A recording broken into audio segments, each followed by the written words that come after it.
Blue collar millionaires. We've got a special guest here. This is going to be a guy that's in a niche market that a lot of y'all have probably never thought about. We got Anthony Cioppa here, and he is a good friend of mine that's in another mastermind group that I'm a part of. So looking forward to hearing his story, how he's able to help and change lives, and literally how he is pulling money from the future to present day to change lives. So, Anthony, appreciate you coming on. Me and Kevin are excited to hear your story. Tell us what you do currently, and then take us back to the past to kind of show us how you got started and what you're doing now. Yeah, no, appreciate you guys having me in the group. You know, I mentioned before we went live. I've been part of the group since you guys created it. It's a lot of great tactical information, a lot of awesome people in here that I've connected with. So appreciate you guys. In terms of my business, it's called American Annuity Funding. What we're doing is we're purchasing out the rights to future payment streams from annuities and structured settlement policies. So those payments can be 10, 20, 30 years out in the future. And we're able to give people a lump sum of cash now with what it's worth in the present day market. So that's kind of like the very broad view there. For the people that maybe don't know what a structured settlement is, it's a settlement derived from like a personal injury, a medical malpractice, a wrongful death lawsuit. That settlement was spread out over time as monetary compensation from that suit. Yeah. In terms of how I got into this, it was honestly completely by chance.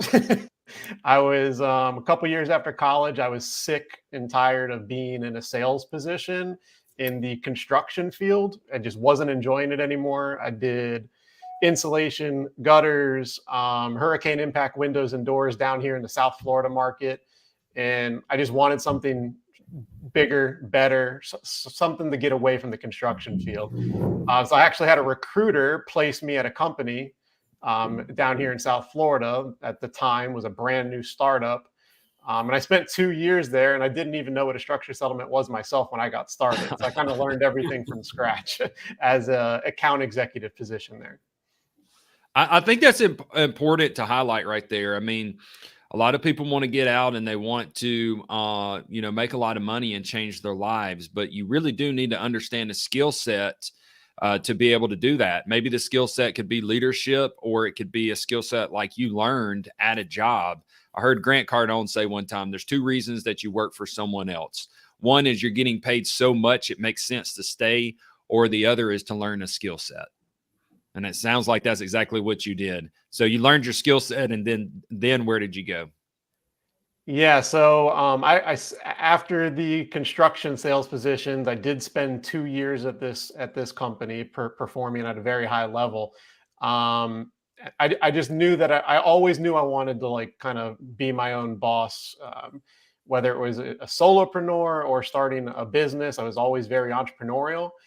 So when I eventually left, I spent at least 3 to 4 months as a licensed 215 agent doing like Medicare supplement policies, because I had a few months where I couldn't work in the industry, right? Mm-hmm. So I spent those few months diving into that. It was just low commission. You had to go very high volume. Working with elderly people on Medicare, I was just getting nothing out of it. So I wanted to get back into that field that I left, and now I'm going on. May will be, I think, 7 years since I've kind of been out on my own.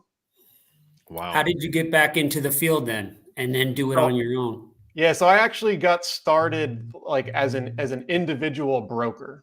So I was just generating, I'd consider it like a glorified sales job, right? Like I was an individual, like I just figured out a way to partner with an existing company as an outside broker as compared to an inside account executive. I utilized my skill set in terms of the sales side and bringing value to these policy holders and trying to figure out these win-win situations on why is it better for you to have your cash now? What benefits does that give you short and long term? And of course, by doing a transaction and being in business, it's a win for us as well. So I spent about 1 year to 1.5 years in that broker type position before I learned the rest of the business to bring it all under one roof and be a company. What's your bread and butter like go to? What's a deal when it comes across your desk? You're like, I like these. Well, you don't like the Medicare ones. Yeah, no, the Medicare was not it for me. So in our business, dealing with the structured settlement policies, like we do have a wide range of reasons why people want to access these funds. Yeah. I prefer, and don't get me wrong, like we're happy to help in emergency situations, but that bread and butter, I really like working with entrepreneurial investor mentality people because they're going to be able to take this money, access it now, and Yeah. just overall have a much better performance having that access now, whether it's real estate, investing in their own businesses. You got to remember these structured settlement policies are maybe getting 4 or 5% interest. Like it's meant to give you a guaranteed payment stream. It's not meant to be a high performing investment vehicle. So explain it a little more. Like I understand how it originates, like how someone gets a structured settlement, but so explain, you just mentioned some percentage, like it's an investment. How is this money held? I know it gets paid out over a long-term period. So let's just say that a massive, well-known company hits me driving down the road. We go to court, and then I end up getting awarded, I don't know, $5 million. And that's going to be stretched across a 40-year term. Is that 5 million? Like, how does that look when you guys are going in? Give me like a 1, 2, 3 steps so we can understand your business model a little better. Yeah. So let's say that settlement took place, attorneys are going to probably take their 30 something percent of the settlement amount as an attorney fee. And then the remainder of that would be the principal amount used to purchase an annuity policy, which is Okay. that they're going to structure that settlement out, which would give you, in your example, that 40 years of income, right? So it's going to be owned and issued by usually an A-rated or A+ rated insurance company. Think Metropolitan Life Insurance, Pacific Life, American General. Like think of the big name insurance providers, because the higher the rating, AA+ rated, the probability of that insurance company going insolvent, not being able to make those payments is slim to none. Yeah. So you're pretty safe and you have that guarantee.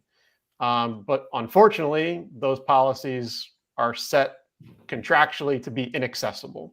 You can't just contact them and say, "Hey, I'm a little tight right now. I need $10,000 or $20,000 to get me by, get this debt paid off, and be in a comfortable situation." Or if you have an investment opportunity pop up, it's just not there. So the only way to access your cash is to sell the future rights to that payment stream. And the insurance company would make the change in their system on who they're issuing the check to. Interesting. So it sounds like this would be even if you didn't have an asset or something currently to invest in or debt to pay off, it almost seems like this would be the way to grab your cash, stick it in like a correctly structured whole life insurance policy, not the typical, but the correct structured. And then you're able to play your own banker and you can pull it, and it's like a line of credit. So when you do have the opportunity, I can totally see why you guys would be successful in offering something like that. Yeah, no, I mean, don't get me wrong. The structured settlements are good for certain people, right? In my opinion, for some people, it's actually a necessity. Because think about that, if like the kind of example that you gave, getting in a bad car accident. Yeah. If that person is now severely injured with a disability and unable to work, maybe it affects their ability as a business owner to perform at the same level or even run or operate that business any longer. They need that guaranteed income to pay their bills, their lifestyle expenses. And I would also argue it's really important for somebody of retirement age, keep that in place. Like if you're of retirement age, you need that guarantee of an income. But for guys like ourselves that are, entrepreneurial business owners, we could deploy that cash in our business through growing a team of employees, having inventory for your product. You're going to have a much greater return by utilizing the funds that way as you are getting 4 or 5% in an annuity. So how do you find your leads? How do you find these people? So for us, we find leads a couple ways. The main thing is by court research. So through court research, we're able to determine people that have previously worked with their policies with like competitor companies. So we are able to generate data that way and then cold reach out to those people. The other's really more something that I started recently, which is the social media side. So now that I've been posting all this content on social media, and all my goal is to help educate people that this is even an option for them. We Yeah. have been able to generate some leads that way and work with customers through social. But going back to the court research side, we can also identify cases from a personal injury, a wrongful death, a medical malpractice that could have led to a settlement, whether they've worked with the policy before or not. So court research is a big part of our lead generation. Are you one man show or do you have a team? No, right now we're a small team. I've grown it. We're at 4 people right now. But I for a long time I was kind of a one-man show. And I guess that's my one regret is that I didn't move towards building a team faster. Like I still had that salesperson mentality where I was just churning and burning, trying to like cold output and help people myself. Where if I focused on growing a team, I would have been able to help a lot more people access these funds and create those winning situations. But you know what? Better late than never. But Absolutely, Let man. me guess, you're making more money and you have a better life. yeah, yes, It always happens. for sure. Where does your company, you have to come up with the cash to buy that, right? How does that work? So there's 2 ways to get these deals funded in our industry. There's like only 1 or 2 companies, a couple of the big companies with a lot of money behind them that'll actually buy and hold these policies themselves and wait for the income to come through on their due dates. What I do and a lot of other competitor companies lean towards is more so like think wholesale real estate. So we're purchasing the rights from the customer direct. We're assigning And you're our taking your contract over to the end institutional buyer who will hold it. And then that investor pays us what's considered either an assignment fee or a broker fee for putting 2 and 2 together. Okay. So you have to know, so you've got a buyer's list and you have to know, it's small buyer's list, but you have to know what they're willing to pay for these before you contract it then. Correct. So Yeah. we'll shop this around, make sure we're able to get our customers and ourselves, of course, the lowest rate possible so we can get our customer the most money. And in turn, they're willing to pay us that broker fee for doing everything. Because we're originating the customer, we're going through typically on average a 45-day process. We have to bring these to court, obtain a judge's approval, ensuring that it's in the best interest of the customer to sell these payment rights. And then we can get everything funded from there. Interesting. What do the companies generally pay? I mean, I'm sure it's for different type of settlements and different stuff, but they're putting up all that money. Unfortunately, I can't give you a generic answer on that because every insurance company is rated different. Every payment stream is completely different. I mean, we've had customers with only $350 a month that we work with, so you're only working with really tens of thousands of dollars there. But then we also have policies that are multi-million-dollar settlements where the customer is getting a 7-figure payday. So yeah, that also affects who we can use because certain investors are going to have that capital backing to be able to do a larger transaction. Others are kind of capped on what they buy monthly. Yeah. So let's talk about your second way of finding your leads with social media. We won't mention names, of course, but I was at a mastermind and then me and you were in a mastermind together and you ended up getting connected with someone that I was at a mastermind with. And it was a real estate investing mastermind that I was at where I met this individual. And my understanding is they were able to work your system and get money up front so that they could go invest, which is going to produce them a much higher ROI than what they would have gotten from that annuity situation. Can you give any more details without disclosing the individual, of course? Yeah, I'll keep their information private, Sure. but we were able to get them, I believe it was over 300,000. It was a significant amount of That's money. amazing, man. You know, she had the policy from when she was a kid. You know, they've been married for quite a long time. And even with him being a savvy investor, having a handful of businesses, they had long-term, short-term rentals. I saw kind of behind the scenes a little bit, part of their Airbnb portfolio. I mean, they built up an awesome real estate business. And he's like, man, I've been for 18, almost 20 years, my wife has had this policy.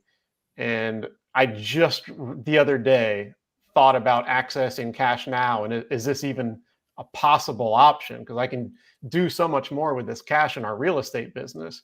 Absolutely. And yeah, after your mastermind, I think we were going back and forth, you and I, on Facebook on one of your posts, which led them to my page, which saw interviews that I did explaining our business and service. And thanks, of course, to you and your good name and reputation, he reached out to me and said, hey, I saw you're a friend of Chris. If you're a friend of Chris, you're a trustworthy individual. I'd like to pick your brain a little bit and see what we can do here. And yeah, the ROI that they're going to get on that cash through their own business compared to leaving the structure the way it is, they're going to be in very good shape. It's amazing the power of social media and how it connects all of us across hundreds of thousands of miles in living conditions. I mean, it's an international opportunity to market, and nothing was strategic on any of our efforts. We were just out there talking shop and doing our thing like we normally do. And then someone saw that and said, man, this fit. It blows my mind how amazing. And this is why you have to have a presence on social media and communicate. You got to let people know what you have to offer and what you're looking for so that you can get connected to opportunities like that. What a great story. I mean, dude, it's so ever since I joined the DM Alliance and saw, you know, more and more people like you included, like you're kind of like part of an inspiration behind it, right? Like everybody was so active on social media, like just explaining what they did. It's not even a sales pitch. It's just, let me educate people what I do, what I offer, what I could bring investors. And just by repeating that same messaging over and over and over, it's like, man, it's just such a tremendous opportunity. Again, one of those other things. Why didn't I do this sooner? I think I was just so stuck in my comfort zone, not wanting to be out there in social media land, out in the public. But once you get past that fear, I guess, of what other people might think of you and what you're talking about and why are you posting so much, when you stop caring about that, yeah, the opportunities have presented themselves. Anthony, I think that's dead on. First, when people tell me, I say, don't be afraid about what people think. They always tell you, I don't care about anybody. Yeah, you do. Because that's why you don't post. I did. That's why I know everybody does, because I cared about it too. And I like to say I'm a person who doesn't give a shit about anybody, what they think, but you care. People care. Once you get past that, it's like it opens up the whole thing. And then what you were saying is you're not selling, you're just explaining. Yep. Because people don't give a shit about you. This is just all of us. They hear what you're talking about and they apply it to themselves, of course, because they're like, wait a second, I got a settlement, or my brother's got this settlement. Yeah. This is a possibility. That's all they're thinking about when they're watching that. And that's all my goal was too. And, and then it draws. I just wanted to educate. Let me explain the ins and outs. Let me explain the options. What have other customers done? How have they utilized those funds to better their situation now and moving forward? If I can explain all that and just put some educational content out there, and it's just not for my business, whatever business you might have, if you start doing that, I promise you're going to have opportunity at some point. It might not be immediate, but at 6 months later, maybe is when it first pops up. But yeah, it's key. You got to do it. Here's what I like about your business model. And I mean, Kevin's business model is this way as well. You guys just sit in the middle. Like you don't you're not physically, you're the middleman. I mean, Kevin goes and finds the person that needs the service, and then he goes and finds the person that can fulfill the service, and he sits in the middle and orchestrates it. He's the puppet master. And I don't mean that to be a condescending situation, but at the same time, that's just what it is. If you can stand in the middle and take that spread, and you can connect you can connect the person with the resource to the person that needs the resource, then you instantly are you get paid as a connector. And I love that, because you don't have to worry about how to run a business, or like, you have a business, but what I'm saying is you don't have to worry about all of those nuances that come with operating a business if you know how to generate leads. And that's what you're doing. You're finding those individuals that have a need for this service, and you're connecting them with those big companies that's able to provide that offering. And this happens in so many different areas: real estate, business acquisitions, the whole affiliate marketing concept.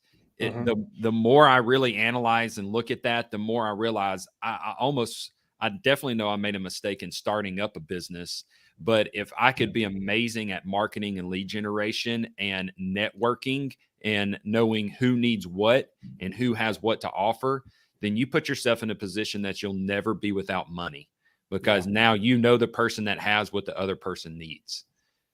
Yeah, and I think that's one thing that I've learned too, being like sales oriented and having my strength be on the sales side.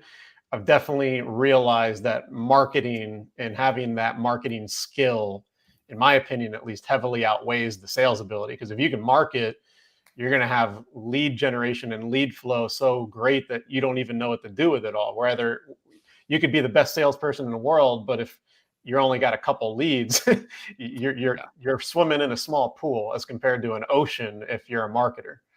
So do you know the statistic of how many people have structured settlements? Have you ever looked into that? Or I know this is catching you off guard there, but it'd be interesting to know how many structured settlements are out there.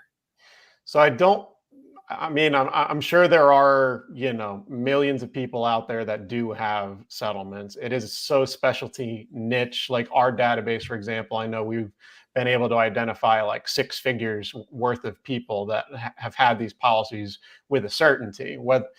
And I do know that it might not sound like too much compared to other industries or other businesses, but I do know from speaking with a competitor company that's like at the highest of levels, that they were estimating that maybe 700 or so transactions occur monthly in my field.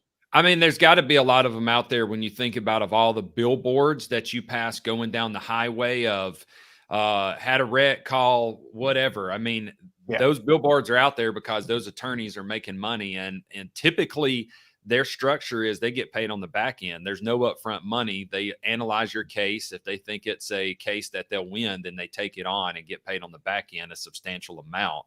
So there's got to be a lot of them out there where people could really utilize that service that you're offering and be able to transform their life to have the money all at once. Yeah. Anthony, you said you go to the courthouse to get, or you pull that data. Is that any courthouse around you, or are you going all over national? Or? So we pretty much operate, with the exception of 1 or 2 states, we operate nationwide. Mm-hmm. So I'm personally not going to courthouses. It's something that I either would hire an internal researcher that can do online searches in respective states and counties, or we would purchase that data from a research company. Yeah, same thing as a wholesaler. We operate nationwide. It's endless, right? Yeah. You just have to keep contacting more people. I like this business. Chris, when I hear people come on, every time I think, if I'm a W-2 employee, I would just think to myself, why don't I just go contact Anthony, say, hey, I'm really hungry. I'm a smart guy. I'm working a W-2 job. I don't want to do it. I want to do what you're doing. Teach me how to do it, and I'll give you a piece of everything I do. We can be partners on it. Absolutely. That's all I think about every time somebody comes on Blue Collar. When people say there's no opportunity, it's everywhere. Well, and I've had those types of arrangements with people before. That's actually when I first got away from the broker side of things and wanted to bring everything in-house. I initially wanted to keep overhead as low as humanly possible. So instead of hiring W-2 employees, I was bringing on other individuals that were kind of like-minded to myself as 1099. but I had figured out the contracts, I'd figured out the funding, I had figured out the court process. So I would offer a commission only position for that. Now I'm trying to get away from that arrangement and move more towards like in-house salespeople. But I mean, yeah, that opportunity certainly exists. But even the skill set, even if they didn't, I mean, if they're just pulling lists just to learn the skill set of how to pull lists and to skip trace them, that the more I look at other industries, the more I realize that is a tactic for almost every industry to be able to find the customer avatar that they're looking for. I mean, there's, for instance, your wholesalers, they're pulling backdated, delinquent garbage bills, utility bills, all different types of stuff like that you can pull. Have you dipped into the virtual assistants yet to help you pull that type of data?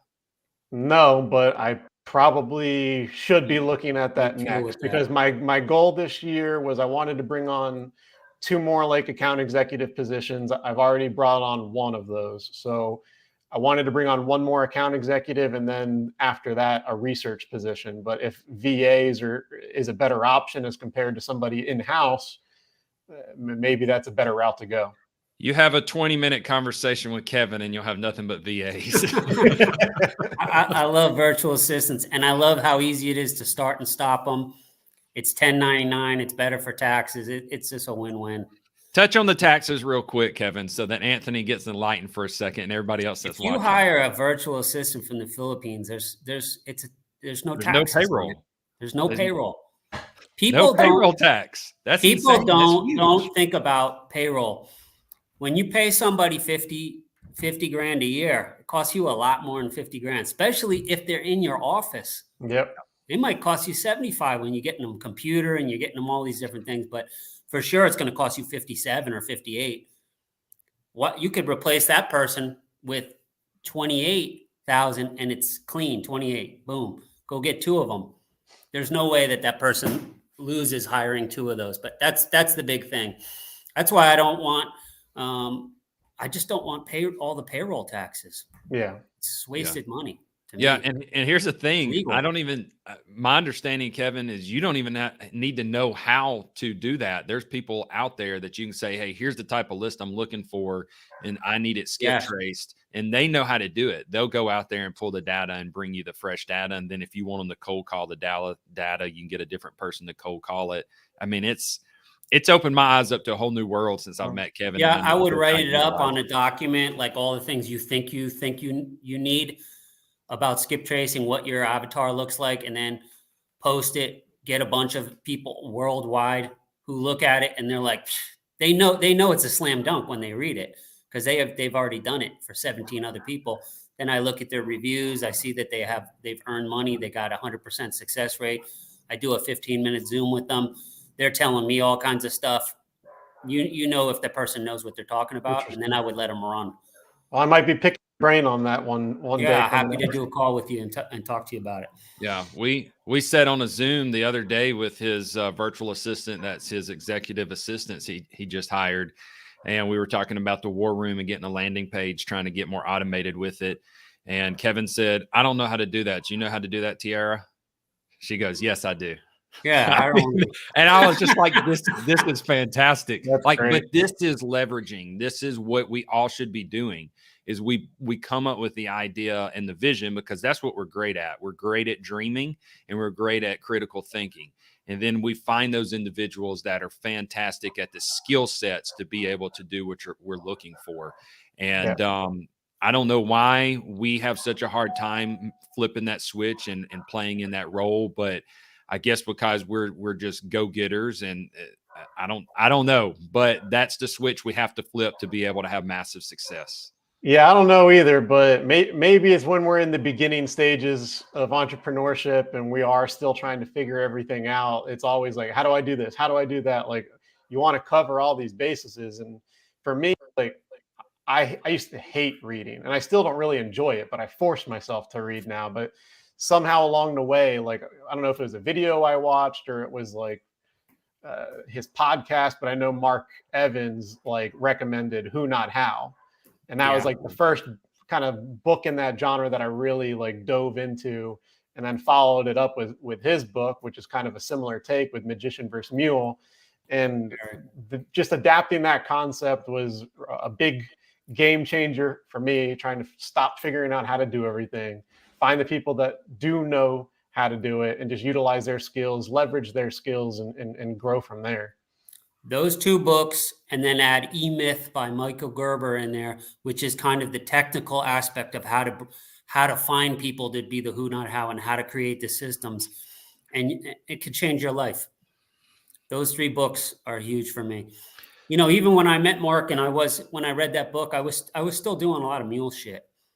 And I still find myself reverting back to it. And it's like, no, stop. You can't be doing that work anymore. You got to offload it. Sometimes I'll say about calls, we need another person to make calls and stuff for our thing. And I was like saying on a Zoom, I'll make the calls. And then one of my main assistants like, Kevin, you're not going to do that. Like, don't you have enough to do? Because they all think I'm up all night because I like to be up and texting them. Like, don't add more stuff. Really what they're saying is you're not going to really do it. Yeah. Well, how can we work on the business? Yeah, they want somebody else to do it. Like, there's enough money. Just have that person do it for 3 hours, 4 hours a day. How can we have conversations like this, connect with other business owners, do interviews, make social media content, think about marketing strategies, and work on the business if we're stuck working in it? So like, yeah, it's still a struggle. I fight the urge to like dive in and like bury my head in the sand for a couple hours doing busy work, but it's like, no, I should be offloading that. That's the DNA of an entrepreneur. We think we can do everything. Our whole lives, we've been kind of like making shit happen and doing anything. Like, I'm sure growing up when I was doing stuff, I never thought like I needed someone else to help me do stuff. I built like an entire wiffle ball fence in my backyard when I was like 12 years old. It was like 16 feet high. I have no idea how I knew how to do it.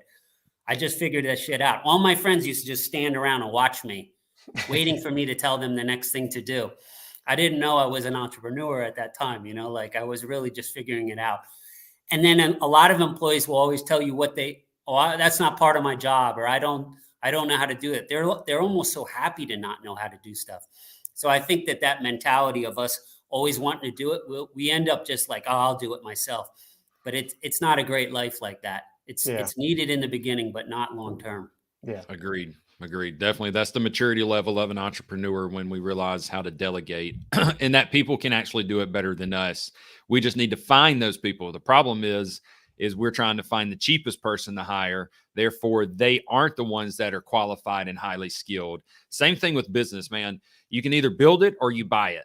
You can build a business or you can buy a business. You can either train an employee or you can buy an already trained employee by making that investment. And they're going to pay off much better if you get the trained team member and pay the higher price. In the long run, the return on investment is going to be much more massive. But for some reason, we just like to keep the hammer in our hand and we think we need to build everything. You get what you pay for. Absolutely. Man, what's some of the things you've learned in your journey of owning this business that outside of, you've already mentioned like building a team, that was one of the things you said, I wished I would have done this earlier. What's something else? Because we've got all different types of viewers watching this, some that have multiple businesses, some that don't have a business yet, some that are in the thick of it. And when we get to listen to what other people wish they would have done earlier, it sends a light bulb off in especially if you're sitting in that moment of needing that answer. So outside of a team, what else did you do? Well, I think it goes a little bit hand in hand with the team building side of things, but I think you also got to change the mindset of wanting like the whole pie to being okay with divvying up slices to people on your team, or even if it is your first few people that you build your team around. Like, you know, I had to change my mind about, I would be willing to kind of overpay in a sense when it came to whether it be commissions or a salary, because I wanted the right person. So you got to get away from the mentality if you want everything for yourself compared to, I want a slice of a much, much bigger pie. I agree with that. I think we forget that there's a lot of money in volume, and by not having the concept of volume in our thought process, we definitely limit ourselves because we think, well, you know, we've got this $100 transaction, and if I hire this $20 an hour employee, then that only left me with 80. But if I have this $20 an hour employee that can produce more $100 transactions, really they pay for themselves and produce more for the overall company. And we forget that concept when we're first starting out. And that's because we have a scarcity mindset, because everything's very lean. That's another reason why the startup is not the model anymore. It's the business acquisition. Find something that has some fat to eat from as you're scaling it. I think another big thing for me too, and it took a little bit to learn as well, because so if I'm 7 years, let's say, into this entrepreneur journey, really, I joined my first mastermind with the DM Alliance last year. So those first 6 years were really a lot of me trial and error, figuring everything out on my own, because I didn't have no mentorship. No, not really at all. So I was figuring it out on my own. Getting around like-minded people way earlier in the process, being able to have that mentorship, that guidance for people that have been there, done that, and then also learning from their problems before they even happen for you. Like, because we're like on our weekly Zoom calls, what happens? People at the end, the second half of our calls, it's always about what's going on in your life. And those problems get brought up. Might not be a problem for me for 2 years from now, but now I know how can I avoid it, or when it comes up, what are like the first couple steps to getting that problem solved. So that's pretty big too, is getting around like-minded people fast. I agree 100%. Me and Kevin both are on that page. Kevin, how long have you been masterminding? Since 2018. Been life-changing. Yeah. So I'll tell you a cool story about masterminding too. So right before I joined the DM Alliance, and it was like kind of like a catalyst as to why I just jumped in, because I saw the benefit immediately. I went to Grant Cardone's business boot camp down in Miami. And it was like, I wasn't even sure if I was going to do it. Like, I was on the fence. Should I buy this ticket to go? Should I not? And I was just like, all right, screw it, I'm going. So I show up, and my main intention there was, let me learn from somebody like him who's been there, done that, as a huge team. They're going to discuss scaling, how to grow team properly, so on and so forth. While I was at that event, I wanted to learn scaling because I was about to hire that first person last year. And who do I meet? The person I ultimately hire, who's like my right-hand man, senior executive with me. I met him at the event, and he started with me the next week.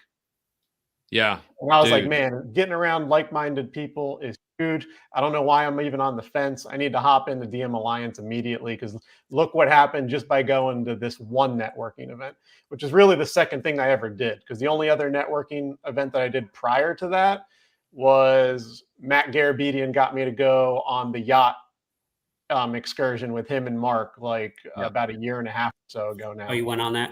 Yeah, I did one of the yacht days, which was cool. Awesome. When you walk away from those experiences, do you find yourself with a bigger belief and an expanded mindset when it comes to like opportunity? For me, yeah, but it's funny because I think the mindset's different for everybody, right? Some people are going to go to those types of events, be around all those people, and be like, man, what the hell am I doing with my life? Like, why am I not at that level? And it's depressing for them.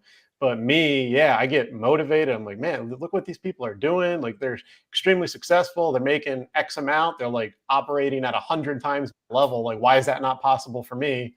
So for me, it's motivating, but you got to be careful of that other side and not let somebody's chapter 25 like interfere with your chapter 2. Man, that's so true. It does both for me. I walk away feeling like a piece of shit, but then at the same time, it motivates me and it makes me hate where I'm sitting, because I'm like, man, I'm not doing enough. They know something I don't know, and I got to figure out what they know. And then the one thing, like you just mentioned, though, you do have to remind yourself, time is a factor in everything. You can't cut time completely out. You can expedite it by getting tools and techniques like what we're sharing here and what we do in the war room with the business acquisitions. Those things do help you expedite the process, but you still have to factor time in regardless. and those people are further down the road in longer chapters because they've been in the game longer. Yeah. Yep. Well, I guess that's where I'm sure you guys are the same as me, but that's where the competitive nature steps in, because you see where everybody else is at. And like, I just get so damn competitive where it's like, all right, now how do I compete with that and get to that level faster? Because I'm not even in the same game as them right now. How do I get there? Yeah. Yeah. It's Man, funny the emotions you have when you walk. It does away. give you emotions. I'm going to tell you one that's weird, because I'm 50. And when I first got into them at like 47, I don't want to say it did bother me. Like when I saw these young guys who were killing it, and I thought they're so much further ahead than I was at 32, like light years. Yeah.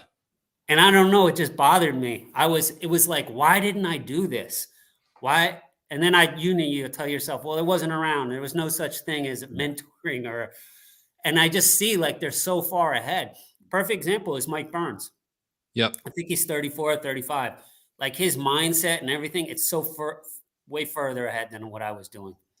But it doesn't bother me at all anymore, but it did for like the first year. Right, because you sat there and you thought about it, and because you're an action taker, and after you had those thoughts and feelings roll through, you was like, this is what I'm going to do so that I can accelerate my success.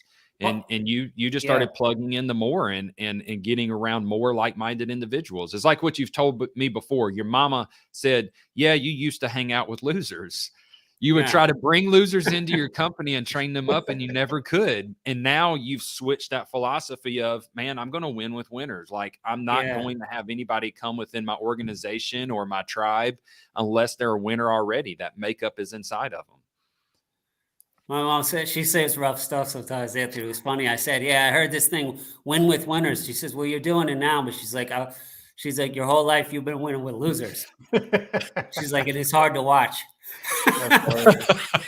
I love it. It's kind of a compliment, but it's like a backhand slap at the same time. Right, no, but you got to appreciate having that kind of honesty in your life. Yeah, absolutely. The number one thing for me is all my friends. I still have a couple good friends, and it's not that I don't like people from my past. They're good people, but all my friends are like in masterminds now. Yeah. It's like I talk to Chris all the time, or I talk to Mark. I'm talking to all these different people, Mike Burns, like it flows so quick. And when we bring somebody on this show, I hit it off with them too, because we're thinking the same. It's very different than if I went to like when I was maybe going out with one of my ex-girlfriends and I was meeting her friends, and I'm just like, oh my God, I don't want to be here. They're nice people, but like, they don't think like I do. Now it's just like, boom, boom, connect. The common denominator is we're all hungry for growth. We're all hungry to be a 1% at least better every single day. And that's why we all end up being better, because we're constantly focused on how can I do more? How can I have more? How can I give more? I love it. It excites me, and it energizes me when I get around other individuals like y'all. I walk away and I'm like, yeah, man, let's bulldoze through this wall and let's make something happen. Well, also the level, when I hear somebody's in the DM Alliance, I know a lot about them. I know they're motivated. I know they're investing themselves. So if that person says, hey, do you want to can you tell me about VAs? Could I do a call? I always say yes, because I know they'll take it and implement it. It's very different than somebody in my past who was like, hey, can you tell me how to make money, Kev? Show me how to do. Like, they're not going to do anything with it. Yeah. Yeah, no, you do. You get credibility by association. Yeah, this gives me energy. The other one would drain me. No, Mark's put together an awesome group. I mean, the DM family, I don't know. I mean, I'm sure you guys are operating at a different level there, but in the DM Alliance, great point for where I'm at. I'm very happy being in it. Are you going down to Florida? I live in Florida, so I live in Boca Raton, so I'm down here already. I will be staying at the hotel those 2 nights for the event, cool. So I will be there, but it's only like 30-40 minutes away from my house. You gotta watch this movie. I like that you took his advice, Anthony, even though you're 30-40 minutes away. And this goes back to putting yourself in the right position for opportunity. Because Mark says, look, if you're not staying at the hotel and you're choosing to stay somewhere else or drive back home if you live close, you're missing opportunity, because the real conversations happen in the hotel when you're meeting each other. The real conversations happen in the hallway. It's not when someone's standing up on stage and you're sitting by the attendees. It's the hallways, the bathrooms, the hotel lobby. Yeah. Those are where the conversations and the deals take place. And to kind of conclude, you got to make sure we have to put ourselves in positions where we're constantly networking and shaking hands, because money does pass through hands. And without those relationships, as Mark calls it, relationship capital, we limit our success and the speed of our success.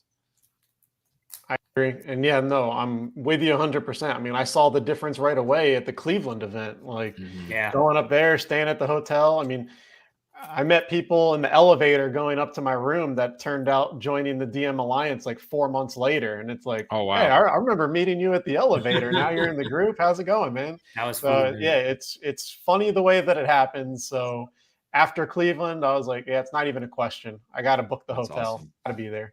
Well, man, I'll see you there then, Anthony. Anthony, I'm going to message you. I don't know if we're friends on Facebook, but let's do a call. I'll help you out with the VAs, give you some ideas, and tell you what I do. That's what's man. up. Well, either way, I appreciate you guys, having me on live in the group. Hopefully this conversation brought value to somebody. So absolutely. Hey, prop your comments, your how to get in touch with you, any platforms that you might be on. And you have a Google Places for your company? No. So finding me on social media, I'm the most active, I'd say, on Instagram and Facebook. I do have a TikTok. I post over there, but I'm definitely most active on Instagram. Everything, search my name, Anthony, last name Cioppa.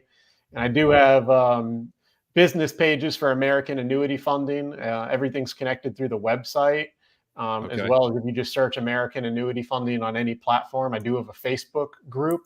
Put that link, and then our community, Blue Collar Millionaires, y'all go out there and y'all like his page. Y'all give him a 5-star review and say something about this guy's character, because this helps him establish credibility with customers that are searching these type of opportunities. And we want those people getting around good people that are going to help them out and not scam them.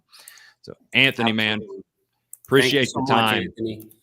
Yeah, really appreciate it, guys. Thank you. See you later. Talk to you soon. Bye-bye.